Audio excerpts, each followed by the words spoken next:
tardes a todos que nos assistem. Estamos aqui com mais um episódio do nosso podcast com a nossa querida, com a minha amiga e querida advogada, doutora Fernanda Ney. Muito obrigada pela sua presença, é uma honra enorme recebê-la aqui. Eu estou ansiosa, muito ansiosa para tê-la aqui comigo. E eu quero falar um pouco de você, quero apresentar você a todos que nos assistem. Sua carreira é linda, é brilhante, eu sou muito, mas muito sua fã. E eu vou falar sobre um pouquinho da Fernanda, que tem muito mais, mas senão a gente vai embora. Ela tem 30 anos de advocacia, ela tem mais de 136 júris. Atualmente ela está à frente de um escritório de advocacia que fica na entrada da comunidade da Fazendinha, no Complexo do Alemão. Há cerca de mais ou menos 10 anos vem trabalhando com pessoas bem necessitadas na área criminal. Preside a Comissão de Políticas Criminais e Penitenciárias da ANACRIM Nacional. Está presidente da Comissão de Eventos e é conselheira da ANACRIM Rio de Janeiro. Na OAB, é coordenadora adjunta de prerrogativas junto às varas criminais e varas de execuções penais. Líder estudantil, presidente de diretório central da Unifor, universidade ao qual se formou, Universidade de Fortaleza, sempre à frente na luta de direitos humanos. Seja bem-vinda. Eu queria que você falasse um pouco, Fernanda, sobre a sua carreira. Que sim, que tem muita coisa para ser falada, mas fala sobre a sua carreira, o início dela, como é que você começou. Vamos lá. Bom, primeiro eu gostaria muito de agradecer o convite, é uma honra. Nunca, assim, nem nos meus maiores sonhos, eu imaginei que algum dia eu estaria fazendo um podcast com uma associação tão importante e trocando ideia com uma amiga tão querida que sempre me tratou com tanto carinho, com tanto respeito. Vamos lá. A carreira da doutora Fernanda, ela se iniciou em 1983.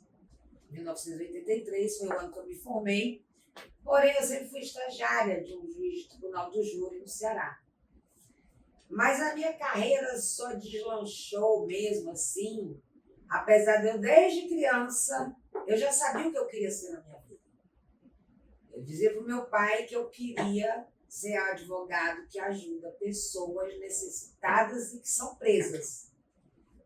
No meu pouco entendimento como criança, eu via dessa forma. Você nunca teve dúvida do que seria na sua vida, né? Nunca, desde criança. Que seria advogada.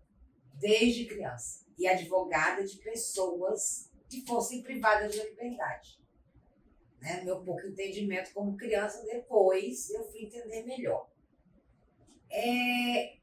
Minha carreira deslanchou mesmo quando eu vim para o Rio de Janeiro.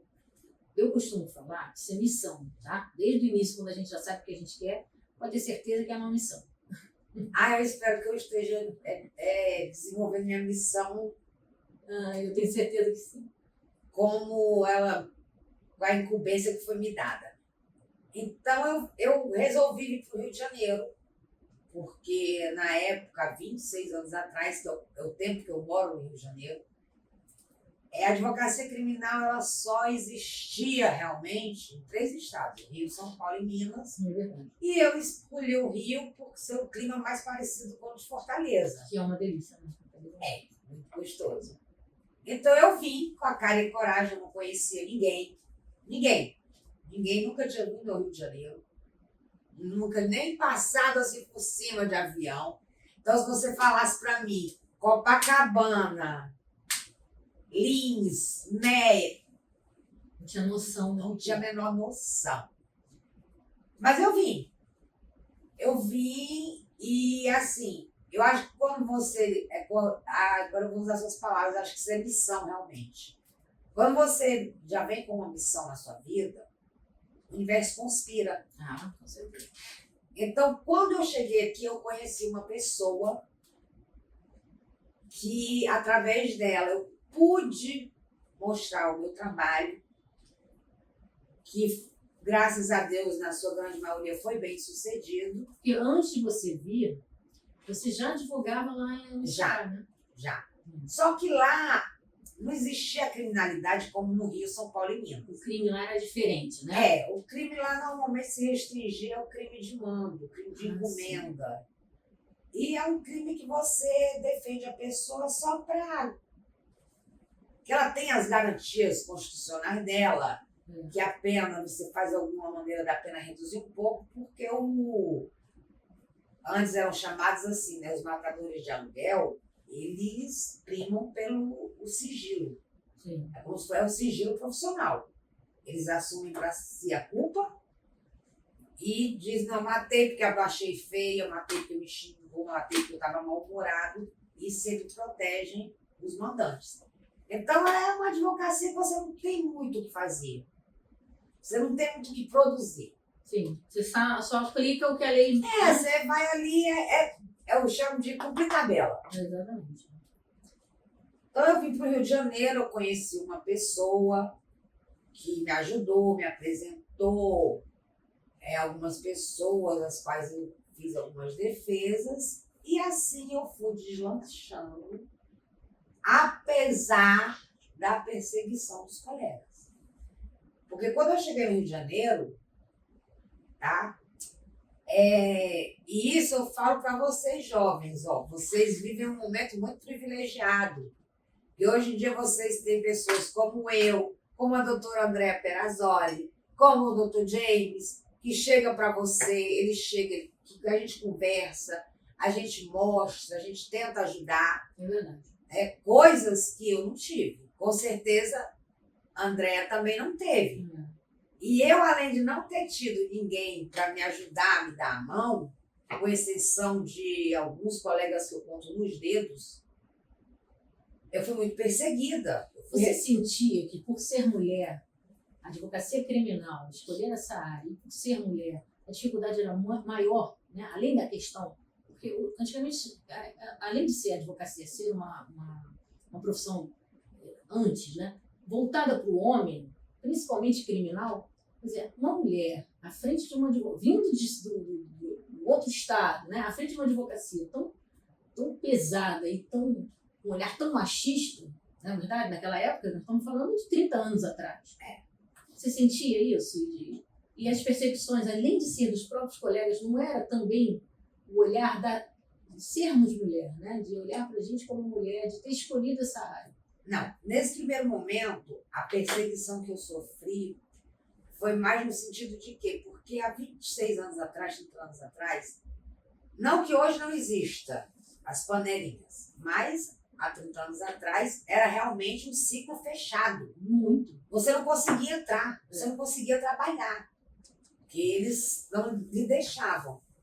E quando eu comecei, através desse meu amigo, que me apresentou pessoas para que eu fizesse essa defesa, eu comecei a incomodar.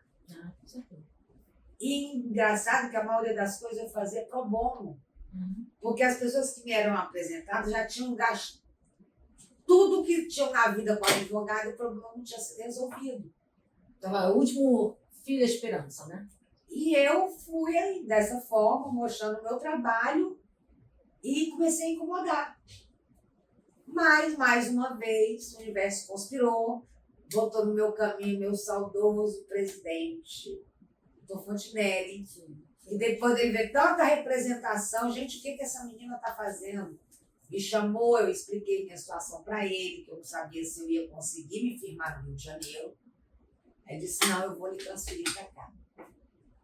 E foi mais um dos anjos que Deus mandou para minha vida, como alguns que eu tenho. Né? Então, assim, no primeiro momento não foi assim essa barreira por ser mulher. Foi mais por estar de vir de um outro local, né? De vir de um outro local e as pessoas acharem que eu ia roubar o espaço delas. Sim. Nesse primeiro momento foi assim. Mas eu digo que eu tenho um jeito muito peculiar de ser. Eu tenho, realmente. Eu não tenho nenhuma modéstia nisso. Eu sou uma pessoa extremamente comunicativa. Eu estendo a mão para quem precisa. Eu estou sempre sorrindo, eu posso estar com o problema que for, você não vai me ver de cara feia, não vai me ver brava, não vai me ver zangada. Entendeu? E com tudo isso, graças a Deus, hoje em dia, a maioria dos colegas que me perseguiu São meus grandes amigos. Hoje em dia, eles me ligam para trocar ideias sobre o processo, tirar dúvida comigo. Aí eu paro e penso e digo, gente, quem sou eu? Né? Mas isso é muito bom. É saber que você, apesar de ter sido rejeitada, você consegue dar para o outro o seu melhor. E é isso que eu sempre procuro dar. O meu melhor para todo mundo. Tá? É isso que me move, é isso que me faz levantar cada dia. É ajudar alguém, é ver o sorriso de uma mãe. É isso que faz a Fernanda Neiva, como muitos chamam a Neivinha, né? É verdade. E a Neivinha, que é muito minha amiga, me falou, antes da gente começar, sobre um caso especial em que ela deu início, vamos dizer assim, foi o boom da sua carreira. 180 presos, não é isso? Foi já. Você tinha acabado de chegar no Rio de Janeiro. Foi no ano que eu cheguei, em 1997. Era a carceragem mais superlotada do Rio de Janeiro, até mais que a Polícia, era a quarta DP da Central do Brasil, que até depois ela foi interditada pela saúde pública. Quando foi chegando perto do recesso, eu fiz um levantamento e tinham 180 presos que estavam ali presos sem. Não era nem ninguém de homicídio, porque o homicídio, esse excesso de prazo, ele é mais complicado, né? Mas me veio uma relação de 180 presos, tinha gente presa há 2 anos. Já em dias de ser. Sem sentença, tinha preso há 1 ano sem ter tido audiência. E eu disse, gente, eu vou tentar. O não eu já tenho, sim é consequência. E eu impetrei um habeas corpus coletivo por excesso de prazo e dei de presente de Natal para essas famílias, seus filhos, seus maridos. E o mais interessante... Todos em casa. O mais interessante, que eu tenho certeza que deve ter acontecido contigo, é que esses 180 presos foram os maiores, vamos dizer assim, que indicaram vocês, foi a melhor indicação. É o Foi. né? Isso aí foi o grande marketing da minha profissão. O maior marketing foram eles. Porque eu nunca fiz, até porque há 20 anos atrás você não tinha isso de Instagram, de Facebook. Exato. Não tinha nada disso, não tinha essas facilidades. Né? E realmente a minha advocacia ela foi sendo conhecida boca a boca. Indicação daqui, uma indicação dali, um elogio que faziam em algum lugar e as pessoas já me procuravam. E é assim até hoje, não. É o melhor marketing. É assim até hoje. Eu não gosto muito de assim. Para quem gosta, não entendam como crítica, tá? Vocês que estão nos ouvindo. Mas eu, Fernanda, sou aquela pessoa que eu não gosto de divulgar vitórias, liberdades, né? Publicar, botar foto de alvará. Eu não sou essa pessoa assim. Porque eu acho que isso é uma vitória que é nossa, do nosso cliente e das pessoas, dos familiares que o cercam. Isso não é uma coisa para você estar expondo toda hora. Ó, mais um alvará, mais um para conta. Eu acho isso tão, assim, desmerecer você como pessoa e como profissional. Essa é a minha visão. Tá? Não critico quem gosta, cada um tem a sua maneira de fazer seu marketing, mas eu acho que é uma super exposição. Eu não gosto. Não para mim. Isso quer dizer, cada situação no seu devido tempo, né? Você teve uma carreira, uma história de carreira brilhante, de prática com resultados, e isso lhe trouxe o automático, né? Automaticamente procuravam por você, apesar de saber que você estava ali trabalhando sozinha, sem ninguém perto, sem ninguém, que eu digo, dividindo com ninguém, era sempre a Fernanda Neiva, né? Como certo. Você falou, a Neivinha. Então, as pessoas sabiam que podiam contar contigo porque você é o resultado da resposta que eles esperavam. Você trazia o resultado da resposta que era esperado. Isso é muito legal, porque hoje a gente tem uma maneira de apresentar quem somos, hoje estamos aqui, inclusive, apresentando para vocês quem é Fernanda Ney.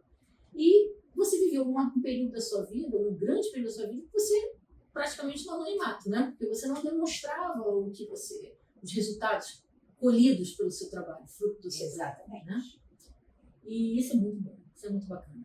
Eu queria que você falasse sobre as comissões, porque no início do podcast eu falei que você presidia a comissão de políticas criminais e penitenciárias da ANACRIM, que você preside as comissões da ANACRIM Rio, de eventos e é conselheira da ANACRIM Rio, né?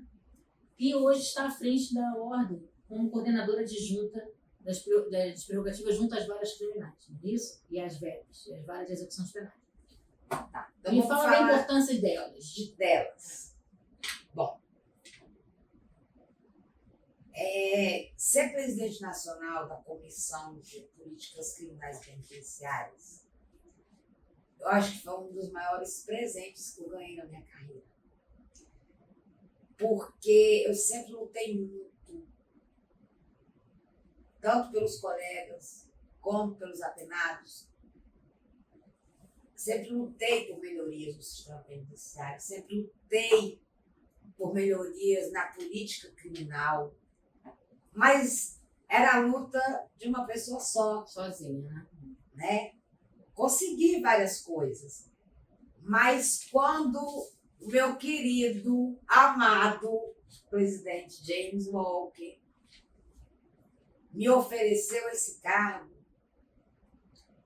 foi uma dádiva, porque a partir dali eu pude ter a força de uma instituição para fazer o que eu fiz a minha vida inteira, mas sem visibilidade, sem ter a força de uma instituição para que, se a coisa se agravasse, eu tenho alguém ali comigo, tem uma instituição.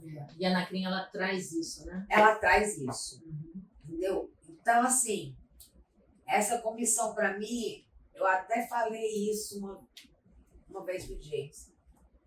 A ANACRIM é meu oxigênio. É o meu oxigênio. Para continuar nessa minha batalha sempre por melhorias no sistema penitenciário. Mesmo porque, por muitos anos, ficávamos esperando esse oxigênio chegar e a gente não tinha, né? Não tinha. A associação nos trouxe isso, eu sinto isso também como advogada. Ela nos traz uma segurança e, ao mesmo tempo, uma certeza de que nós não estamos sozinhos. Nós temos uma instituição que nos representa, né? Com certeza. A comissão de eventos é aquela comissão mais do social, né? Então, é aquela coisa mais, eu acho que o doutor Flávio Fernandes me escolheu por essa minha maneira de ser, que eu sou uma pessoa que eu chego. Para mim não tem lugar difícil. Eu chego, eu dou meu jeitinho, eu conquisto, eu faço. É a minha maneira de ser.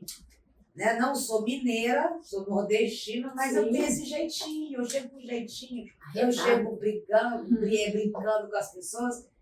E acho que talvez por isso ele tenha me dado essa presidência, que eu também recebi com muito carinho. Tá? Também veio a conselheira da ANACRIM. Também vinha a conselheira. Pela mesma forma, né? Exatamente. E isso para mim é muito importante, porque eu me sinto reconhecida. Porque assim, eu realmente nunca fiz nada na minha vida para ter o reconhecimento de terceiros, foi o que eu acabei de falar. Para mim bastava eu saber o que eu fiz, meu cliente e a família. Mas quando você começa a fazer parte de um todo, que é uma instituição, quando você começa a ser nomeado em algumas coisas, é muito gratificante. Porque é sinal de que tudo que você construiu a sua vida inteira fez sendo sentido. visto, né? E fez sentido. É verdade. Você fez certo. Né? Da mesma forma, a coordenação adjunta das varas criminais e da vara de execuções penais, que para mim foi uma coordenação muito importante, porque nós estamos tendo violações de prerrogativas seríssimas, em todos os sentidos. E a mim me faz muito bem, poder representar os meus colegas e ir junto às varas criminais, ir junto à vara de execuções penais, cobrar. Isso eu posso de prova falar. Eu conheço o trabalho da doutora Fernanda Neiva. Ela, de fato, vai até o local, ela sai da onde ela estiver, a hora que for, e presta o serviço dela como advogada, como coordenadora, né, essa prerrogativa, né, que é conferida, deveria ser mais respeitada, e ela, de fato, faz acontecer e faz a mudança acontecer. Eu conheço as histórias e sei. E fico feliz também de eu estar conseguindo desempenhar essa função tão importante que me foi dada, sem criar atritos com os magistrados. A gente tem conseguido alguns avanços na base do diálogo, sem ter embate, sem precisar de representação, sem precisar de nada disso. Isso, para mim, é assim, o mais extraordinário. Você conseguir transmitir para um magistrado ou para um representante do Ministério Público, Com certeza. e ele reconhecer, não, realmente nós vamos ter que melhorar isso aqui. Se você tem que oficiar CNJ, oficiar Conselho Nacional do Ministério Público, isso é muito gratificante. De você, uma semana depois, entrar naquela sala de audiência, aquele juiz, e ser muito bem recebida. Porque você não criou um embate, você abriu um diálogo. Você tenta unir forças para juntos melhorar. Porque melhorando o trabalho da advocacia, melhora para a magistratura, melhora para o Ministério Público, melhora para todo mundo sobremaneira. Todos que estão à frente, né, Todos. desenvolvimento da advocacia, todo o desenvolvimento do judiciário, todos eles fazem parte desse ciclo. Né? Então, assim, um lado vai melhorar para todos os outros. Então, foram comissões que, tanto a coordenação do OAB como as comissões da CRI, elas se interligam de uma forma que termina tudo sempre desaguando no mesmo objetivo. Isso que eu ia te perguntar. E a função da Comissão de Políticas Criminais e Penitenciárias, a função e o principal desafio que você encontra? Olha, o principal desafio que a gente encontra é a cultura de que o sistema penitenciário, apesar da lei dizer que a pena é para ressocializar, a visão não é essa. Na prática é outra. Então, o desafio maior que a gente tem da comissão é quando a gente tem que, quase diuturnamente, lidar com torturas, maus tratos, com coisas que é inadmissível. Atualmente, nos anos de hoje, você viveu uma coisa dessa. E assim, vou te falar uma coisa, todo mundo acha que aqui no Rio tem muito, aqui no Rio não tem muito. As maiores crueldades do sistema penitenciário, a maioria delas acontecem no Norte e no Nordeste. E eu lido com isso porque os presidentes de comissões regionais dos estados, como presidente nacional, eles entram em contato comigo, eu entro em contato com os presídios, eu já faço isso com muito prazer. Há 5 anos, gente, pode me deixar mais 10 que eu não ligo, não. Entendeu? Então, assim, você vê, além disso, as políticas criminais, a maneira como trata o familiar. E que a gente sente no Rio também, né? Gente, o familiar não comete crime. Mas ele é igualado, né? Às vezes, ele é levado a um patamar até mais abaixo. Mais abaixo. Então, esses são os maiores desafios que a gente tem. E o pior de tudo, as penitenciárias onde a gente tem os maiores desafios são as femininas. É onde, assim, são tratadas como se fosse a escória, realmente, as penitenciárias femininas. Uma observação que eu fiz na minha vida profissional, que eu via nas filas. na fila do presídio masculino, você vê mulher, né? Você vê as mulheres dos homens ali, com as suas bolsas. Fila gigantesca. Né? Mas no presídio feminino, você não vê homem, você não vê marido. Você vê pais, você vê mãe, você vê marido. A maioria dos maridos sente isso. E detalhe, você vê pai, vê mãe, mas em pouquíssima quantidade. Pouquíssimo. Então, até nisso, a gente é discriminada. Porque realmente, eu como uma pessoa que eu quero meus direitos iguais aos homens, eu acho que as mulheres têm que olhar para dentro delas e querer direitos iguais em coisas boas. Não em coisas que destruam a tua vida, que destruam a tua família. Mas, ao mesmo tempo, quando eu me deparo com essa cena, isso me dói. De saber que, por ser uma mulher, ela é abandonada. Ela é largada à própria sorte. Já tive vários casos, mas um que me marcou muito foi o marido de uma mulher que me contratou, porque ela foi acusada de ser mandante de um crime contra ele. E ele veio me contratar porque ele falou assim, ela é minha mulher e ela é a mãe das minhas filhas. Eu não consigo acreditar que ela tenha mandado me matar.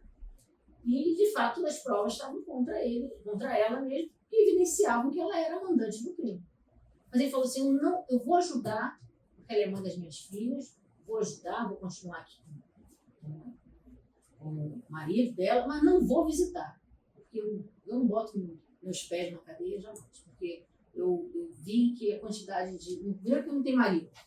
Então, os maridos mesmo não vão visitar, eu não vou ser o primeiro a visitar. Quer dizer, até esse conceito, ele fez questão de contratar um advogado para defender, fez questão de dizer que, mesmo ela tendo cometido esse crime, ele perdoaria por ser mãe das filhas, mas visitar na cadeia eu não vou submeter essa humilhação. Né? As maiores dificuldades nossas na comissão é mais voltada do cárcere feminino. É muito triste, muito deprimente. Entendeu? É por isso que às vezes as pessoas... O ser humano, ele é preconceituoso por natureza. Sim. A cultura nossa é muito preconceituosa. Por mais que se fale... Então, assim, o que a gente vê nos presídios femininos, o abandono delas é tão grande que elas se tornam homossexuais. Para ter alguém que dê carinho a elas, para ter alguém que dê um conforto, que dê um colo, que ajude ela em alguma coisa, que proteja. Porque elas são abandonadas por todo mundo. Entendeu? Então, isso é um dos nossos maiores desafios. Eu queria que você contasse os nossos amigos, advogados que estão nos ouvindo, casos que te marcou. Algum caso que tenha marcado você. Você já contou para mim, eu queria que você falasse sobre casos que foram importantes na sua carreira e que marcou você. Primeiro eu vou falar de um que teve termo, que chegou ao fim. Um caso que aconteceu há muitos anos atrás, de um ascensorista que foi acusado de ter matado a secretária e estudante de direito de um sindicato.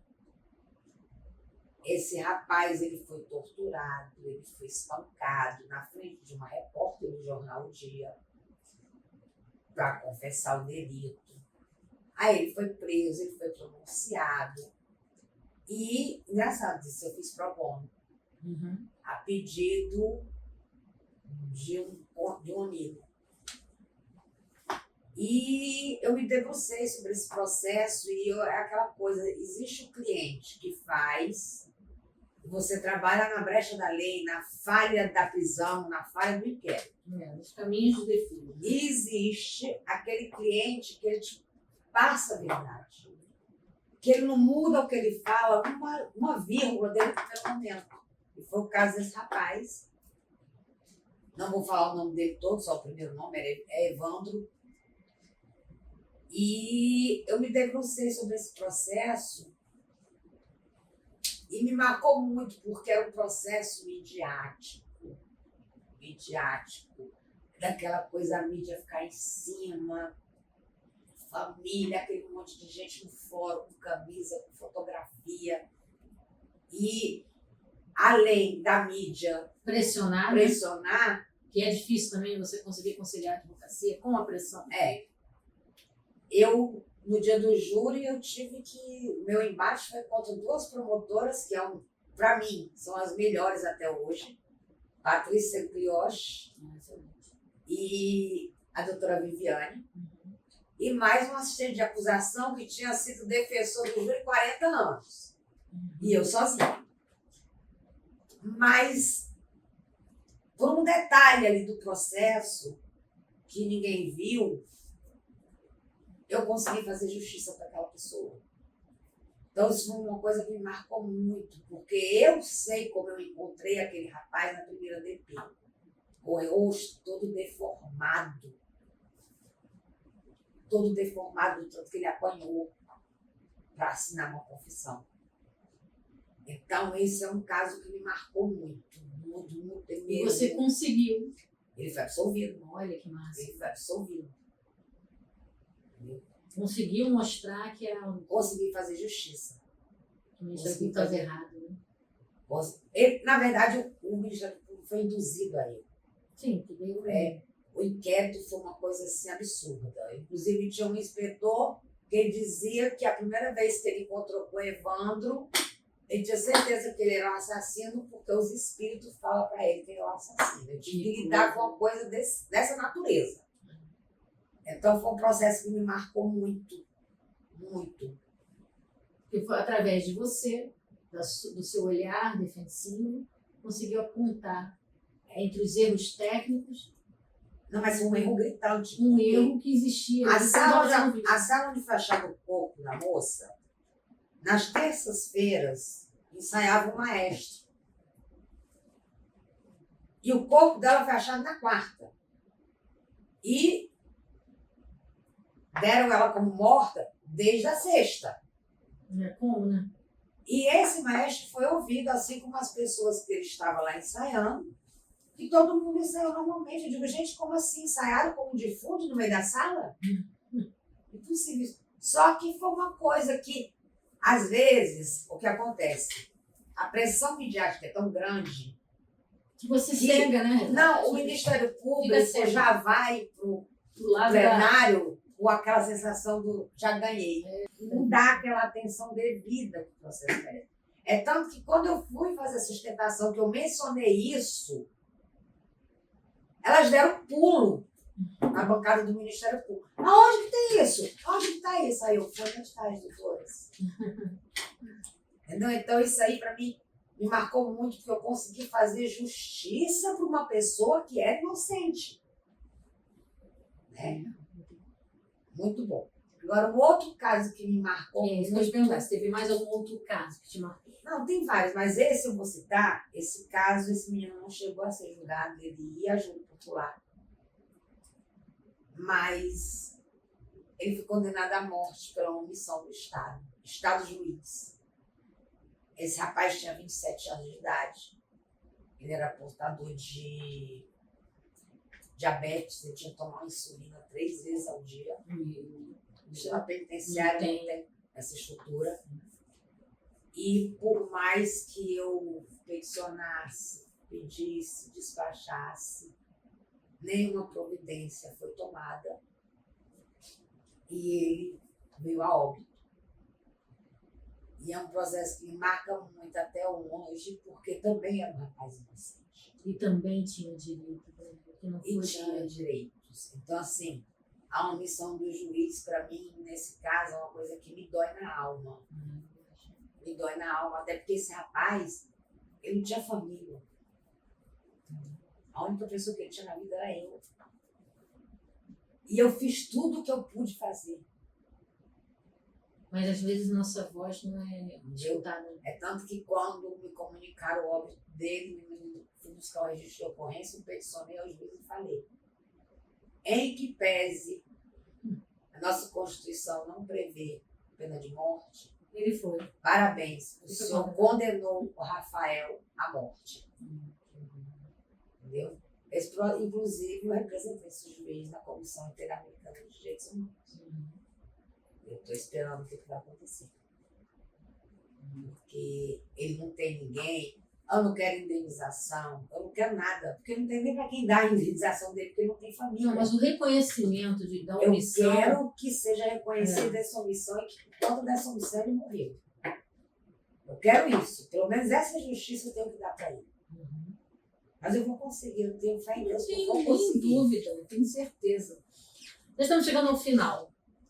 E nós já falamos sobre a carreira da doutora Fernanda, já falamos sobre o trabalho social que ela faz, inclusive o que eu particularmente sou muito fã dela, principalmente no trabalho de atender pessoas necessitadas. Hoje o escritório dela fica na entrada de uma comunidade, eu acho espetacular. E ela abre as portas para todos que precisam, na verdade. Então, eu acho que Vamos deixar a modéstia de lado, né? Inclusive, eu recebi até o Caco Barcelos, que fez um Eu ia programa falar inteiro no meu escritório, na comunidade da Fazendinha. Até na televisão, uma reportagem inteira sobre o escritório, sobre o trabalho que a Fernanda faz. Então, eu dou de parabéns. Pessoas como você me representam muito, muito. E eu queria falar sobre uma novidade agora, que é o livro que a Fernanda está fazendo, não é isso? Está começando a escrever, já tem bastante tempo, já vai começar a preparar o livro da história de vida dela. Tenho certeza que vai ser um sucesso. Vamos falar um pouquinho de spoiler? Um spoiler. Bom, esse livro, ele começou a ser escrito num momento muito difícil da minha vida. Logo depois, né? Porque um ano depois, quando meu filho morreu, meu filho mais novo. Tá? E eu, além do trabalho, eu precisava de alguma coisa para ocupar o meu tempo. É um livro que ele vai falar da minha trajetória como advogada, como militante dos direitos humanos, durante meus 26 anos no Rio de Janeiro. Tá? As experiências. Experiências, casos concretos, nomes. Assim, vai ser um livro bem polêmico, porque eu vou trazer algumas situações que nessas eu não posso citar o nome, eu só posso contar as situações. Exatamente. Mas que vai polemizar, vai sacudir o Rio de Janeiro. Ah, que bom. Vai sacudir o Rio de Janeiro. Tenho certeza, tenho certeza. Vai sacudir. E você tem previsão, mais ou menos, de quando que você acredita que termina? Olha, eu acredito que eu termino a minha parte, né, que eu estou escrevendo, eu termino no final do ano.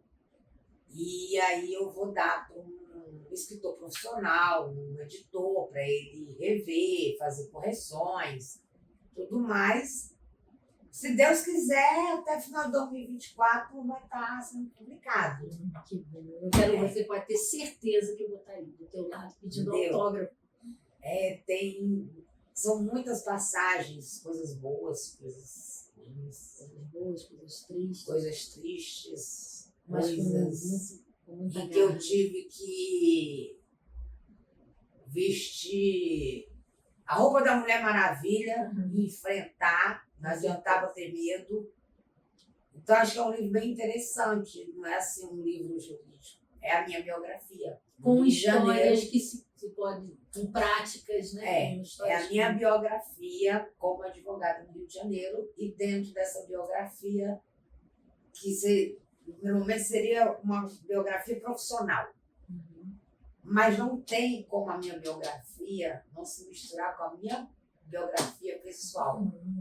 Porque o meu profissional sempre foi muito ligado ao meu pessoal, ao que eu sinto, ao meu eu, esse lado de humanidade que eu tenho, de sempre estar vendo o outro.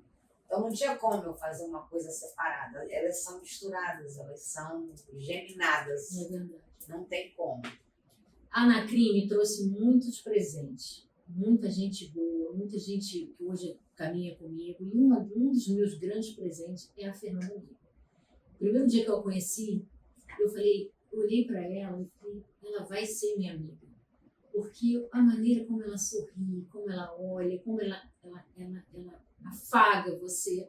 Eu falei, ela é minha amiga, ela vai ser minha amiga. Eu nunca tive dúvida. E a Fernanda é isso. Eu só tenho a te dizer, Parabéns. Parabéns por você ser quem você é. Isso é um presente para mim, um presente para nós todos que estamos com ela. E muito sucesso para você. Hoje nós trouxemos, todos que vêm aqui ganham um presente. Você não vai deixar de receber, claro, o nosso presente, a nossa viseira Ai, que linda! e a nossa caneca, que você... Como Fernanda Neiva? Olha isso. Não. Muito Podcast. obrigada. E eu estou muito feliz por você estar aqui com a gente. Eu tenho certeza que vão ter mais encontros. Nós estamos no nosso pouco tempo, deu para fazer bastante, falar muito sobre você, mas eu sei que tem muito mais. E muito obrigada, minha amiga, por estar aqui comigo. Bom, eu que te agradeço mais uma vez, tá? Eu acho que a nossa ligação maior chama-se Vitor. É verdade. Que o Vitor, para mim, é como um filho. É seu, mas é meu também. É nosso. Entendeu? Então, assim, Ele gosta muito de você. eu queria muito agradecer a você, agradecer a Ana Crim. Agora, eu queria falar, para finalizar, eu queria falar diretamente uma coisa assim para a advocacia jovem. Porque como o tempo é muito escasso e são muitos assuntos, eu queria só deixar, não é um ensinamento, não é um conselho, porque conselho se fosse bom a gente vendia, não dava. É só a experiência da titia Neivinha.